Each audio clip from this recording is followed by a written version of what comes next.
Chapter 29 का problem 49. A ball of mass 100 gram and having charge of 4.9 into 10 to the minus 5 coulomb is released from rest in a region where a horizontal electric field of 2 into 10 raised to 4 Newton per coulomb exists. Okay, तो जो ball का मास है वो दिया 100 grams 10 raised to minus 1 kg. जो charge है that is 4.9 10 raised to minus 5 coulomb. जो horizontal electric field है उसका मैग्नीट्यूड है 2 इंटू 10⁴ न्यूटन पर कूलम. ओके, तो हॉरिजॉन्टल इलेक्ट्रिक फील्ड है. ओके, एक चार्ज को हमने रिलीज किया हुआ है. Okay, Q. तो पूछ रहा है कि find the resultant force acting on the ball. Okay,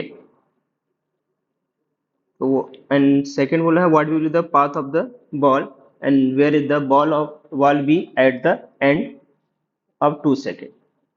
okay, तो इस डायरेक्शन में इलेक्ट्रिक फील्ड है, तो इस डायरेक्शन में जो फोर्स लगेगा that is Q E electric force, और एम जी लगेगा डाउनवर्ड एम जी. तो जो इनका रिजल्टेंट होगा वो रिजल्टेंट इस डायरेक्शन में होगा, तो एफ रिजल्टेंट फोर्स इस डायरेक्शन में. ओके, तो नेट रिजल्टेंट फोर्स हम निकाल लेंगे that is F R is equal to under root electric force का स्क्वायर प्लस वेट फोर्स का square that is gravitational force का स्क्वायर. ओके, तो क्यू ई का स्क्वायर प्लस एम जी का square. तो क्यू ई की value put up करेंगे charge that is 4.9 10⁻⁵ into electric field that is 2 into 10⁴ का square plus m that is 10⁻⁻1 into g 9.8 का square. Okay, तो इसे हम जब सिंप्लीफाई कर लेंगे, मैं यहाँ पे कैलकुलेटर यूज कर रहा हूँ, तो सिंप्लीफाई करने के बाद हमें जो रिजल्टेंट फोर्स की वैल्यू आ जाएगी दैट इज 1.38 न्यूटन मिल जाएगा. ये हमारा ए है. बी बोल रहा है find the resultant what will be the path of the ball. तो ये हॉरिजॉन्टल इलेक्ट्रिक फील्ड है. ओके, तो यहाँ पे जो चार्ज रखा हुआ है एस चार्ज एक स्ट्रेट लाइन में मूव करेगा. ओके, तो बी क्या हो गया, स्ट्रेट लाइन. ओके, आते हैं सी पे. सी पे हमें निकालना है where will be the ball be at the end of the 2 second.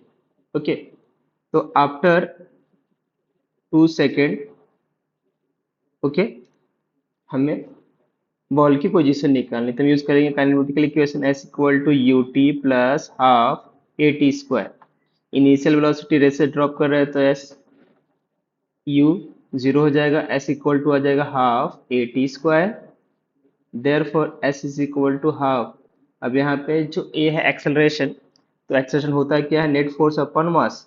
तो net force that is 1.38 divide by mass, तो दैट इज 10⁻⁻1 इंटू टाइम 2 का स्क्वायर इक्वल टू हो जाएगा 1 इंटू 1.38 अपॉन 10⁻⁻1 इंटू 4.